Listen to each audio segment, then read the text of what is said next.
Akhirnya, Poco F5 resmi dirilis di Indonesia.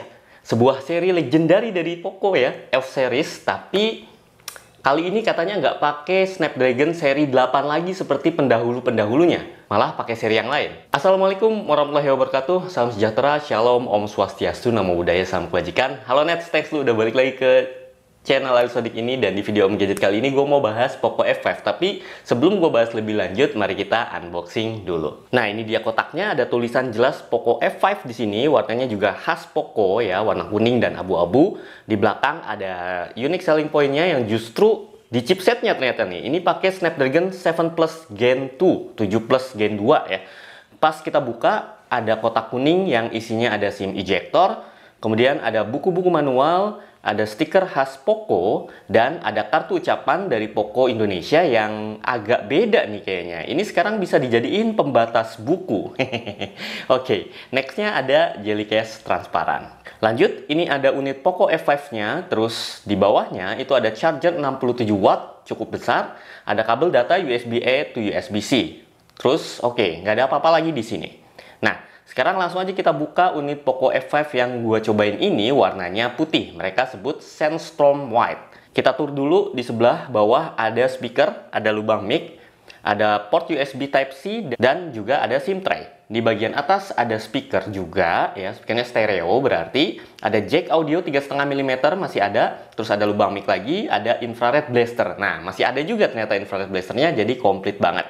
Di sisi kiri polos, nggak ada apa-apa. Di sisi kanan ada tombol volume dan juga ada tombol power yang sekaligus fingerprint scanner. Yes, fingerprintnya nggak di dalam layar. Masih tombol fisik di sebelah kanan ya, barengan sama tombol power. Lanjut balik ke bagian sisi depannya, itu ada layar AMOLED 6,67 inch, Full HD plus resolusinya, refresh rate-nya sudah 120 Hz, udah dukung HDR10+, dan juga brightness-nya sampai 1000 nits. Ada Corning Gorilla Glass 5 juga sebagai pelapis kacanya. Nah, yang paling menarik nih, lihat, bezel-bezelnya itu ekstrim, tipis banget, nggak ada tuh dagu-dagu yang menonjol kayak di mid-range lainnya. Dan gue suka banget, jadi dia rata antara bezel bawah, bezel atas, kemudian bezel kanan, bezel kiri, semuanya tipis. Jadi kelihatan mahal gitu kalau layar kayak gini ya, nggak ada dagu-dagunya lagi. Nah, di depan ini juga ada kamera selfie 16 megapiksel. Oke, kita balik bagian belakang. By the way, ini body materialnya itu plastik semua ya, Nets. Dari frame-framenya itu plastik, kemudian backcase-nya juga plastik. Ini suatu penurunan nggak sih? Soalnya di Poco F series sebelumnya itu kan udah pakai body belakang kaca. Nah, sekarang balik lagi ke plastik. Gimana nih Poco? Oke, di warna Sandstorm White ini permukaannya glossy dan menurut gue jelek ya. Meskipun ada pola motif-motif abstrak yang terlihat keren dan unik, tapi akibat keglossiannya ini jadi hilang kesan bagusnya. Gampang kotor, nyiplak sidik jari, gampang kusam, gak asik lah menurut gue.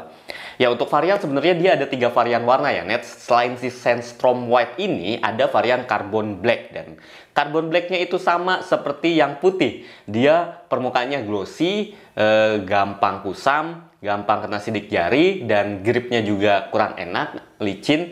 Dan motif karbonnya itu ternyata cuma printed di balik permukaan glossy-nya. Jadi cuma hayalan aja karbonnya. Nggak bisa disentuh pakai tangan, teksturnya karbon beneran. Enggak. Nah, ada varian yang ketiga yaitu varian Electric Blue yang menurut gue ini paling keren dan paling layak beli. Kenapa? Soalnya dia warna birunya itu kalem. Ya, kalem, enak dilihat, cool gitu ya, nggak ngejreng-ngejreng banget.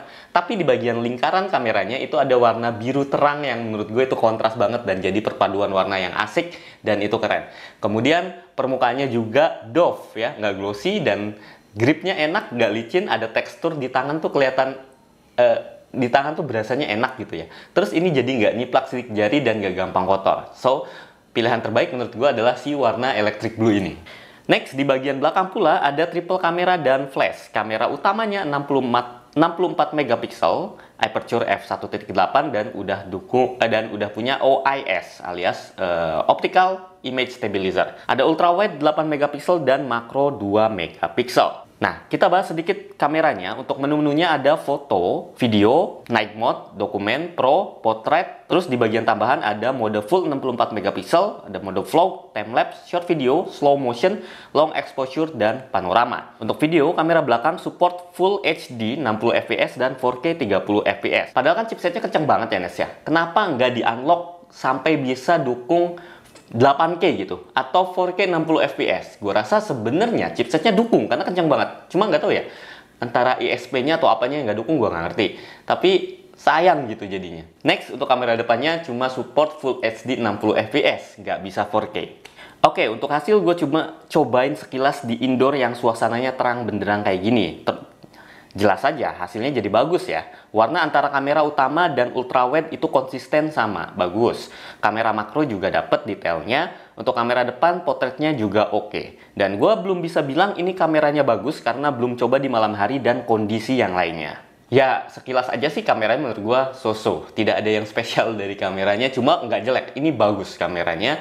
Dan belum gue cobain di kondisi lain, jadi gue belum bisa komentar apa-apa. Oke, lanjut kita bahas menu utamanya, yaitu performa. Tentu saja, Poco F-Series akan menonjolkan performa. Tagline-nya aja fearless, gak ada takutnya gitu. Pokoknya ini kenceng. Dan menariknya, dia meninggalkan Snapdragon 870 di Poco F4 kemarin ya. Yang Snapdragon 8 series itu notabene. Ke Snapdragon 7 series. Ini namanya 7 Plus Gen 2. Tapi ternyata bukan sembarang 7 series. Ini adalah 7 Plus ya. Artinya ini seri 7 tertinggi ya di generasi ini. Berarti generasi 2. Jadi tidak ada yang lebih kencang lagi dari 7 Plus Gen 2 di kastanya, kasta 7. Dan bahkan 7 Plus Gen 2 ini menurut gua bisa menyamai seri 8 tahun lalu, yaitu 8 Gen 1, dan mengalahkan seri 88 lainnya yang udah-udah ya, mau 870 kayak 865, 888 maybe, dan segala macam. Soalnya kita tilik dulu nih spesifikasi dari 7 Plus Gen 2. Dia 8 core dan fabrikasinya sudah 4 nanometer. Ini keren banget. Udah nggak 6 nanometer lagi, udah 4 nanometer. Kemudian ada 8 core ya. Satu core itu core utamanya, dia sudah basisnya Cortex X2 dan kecepatannya sampai 2,9 GHz. Luar biasa, ini yang bikin kenceng banget dan menurut gue bisa ngalahin seri-seri 8 sebelumnya. Terus ada 3 core performa, dia basisnya A710 Cortex dan kecepatannya 2,45 GHz. Keren.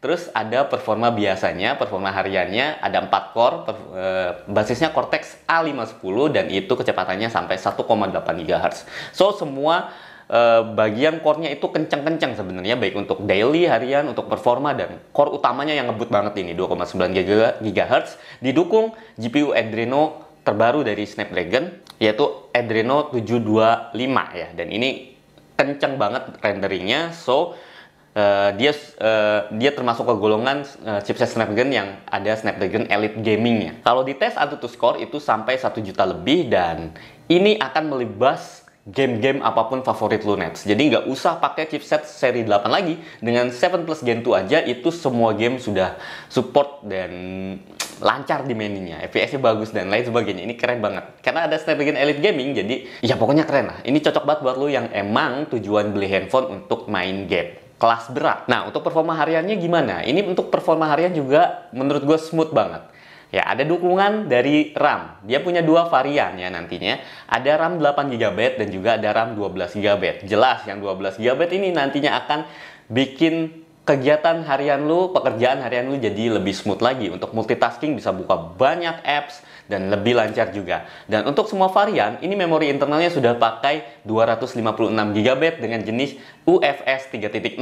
Memang tidak UFS 4.0 seperti flagship tahun ini kebanyakan. Tetapi ini kan bukan flagship memang, harganya juga sangat-sangat terjangkau. Nanti gua kasih tahu ya. Jadi UFS 3.0 di kelas mid-range saja itu sudah sangat kencang dan pastinya satset-satset lah untuk buka tutup aplikasi, untuk rendering, untuk buka, baca tulis file dan lain sebagainya itu udah kencang. Dan experience pemakainya juga enak. Nah, terutama buat lo yang sudah terbiasa dengan MIUI, ini sudah pakai MIUI 14 versi Poco di basis Android 13. Jadi udah terbaru dan menurut gue enak aja. Scroll, buka tutup apps, pindah-pindah menu, cari-cari menu dan lain sebagainya itu sudah sangat lancar. Ini mungkin dukungan juga dari layarnya yang sudah 120 Hz, jadi udah enak banget buat dimainin handphonenya gitu ya. Dan gak ada masalah lah, menurut gua masih satset-satset aja. Terus masalah baterai, dia sudah pakai 5000 mAh, terdengar standar ya. Tetapi ingat, ini chipsetnya fabrikasi 4 nanometer, ditambah layarnya juga sudah AMOLED.